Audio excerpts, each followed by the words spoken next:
This installment of the Crucible examines whether pursuing high levels of patient satisfaction is a viable lawsuit prevention strategy. And the paper comes from the Annals of Internal Medicine in 2012, and it's titled The Cost of Satisfaction. The authors conducted a prospective analysis of 51,946 adults from 2000 through 2007. After adjusting for socio-demographics, insurance status, availability of a usual source of care, chronic disease burden, and health status, respondents in the highest patient satisfaction quartile had lower odds of an emergency department visit, odds ratio 0.92, higher odds of an inpatient admission, odds ratio 1.12, greater healthcare expenditures by 9.1%, greater prescription drug expenditures, and higher mortality, adjusted hazard ratio 1.26. And all of these differences were statistically significant. The authors concluded, and I quote, "Higher patient satisfaction was associated with less emergency department use, but with greater inpatient use, higher overall healthcare and prescription drug expenditures, and increased mortality." One of the most popular lawsuit avoidance strategies is to aim for high levels of patient satisfaction.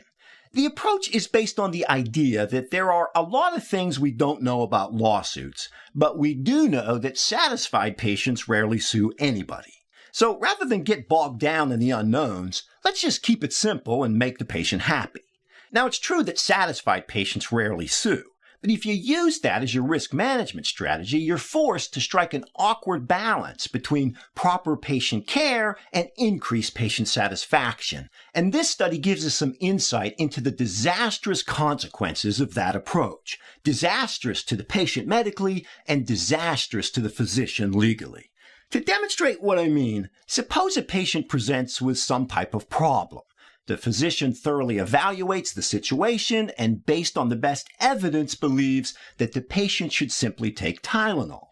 He shares this information with the patient, but the patient disagrees and insists on receiving an antibiotic. Now, here is where we have to decide which master we serve.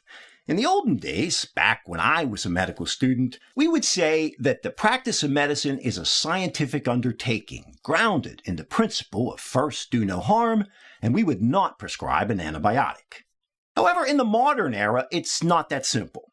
You see, if we don't give the antibiotic, we're not meeting the patient's expectations, and some medical legal experts would even say that we're withholding care. But whatever you call it, you're compromising patient satisfaction, and that increases your legal risk. The proper course of action is to give the antibiotic. The patient will be happy, and happy patients never sue. That's modern medical legal thinking. Of course, it's very short-sighted. Sure, the patient's satisfied when he leaves the office, and he'll give you a 5-star rating. But if you inappropriately prescribe antibiotics enough times, someone's going to have an adverse reaction.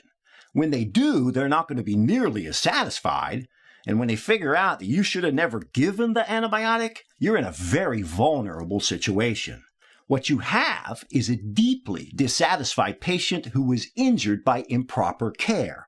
That is the worst possible medical legal outcome. It's an indefensible lawsuit waiting to be filed, and it arose directly from sacrificing patient care at the altar of patient satisfaction. The various strategies for reducing legal risk come down to a fundamental choice about the way we practice medicine. We can deliver proper care in a compassionate way, or we can deliver improper care in a satisfying way. If we choose the former, we've aligned ourselves with the principles of medicine and the legal standard of care. If we choose the latter, then we better keep the patient happy because that's all we've got. Thanks for listening.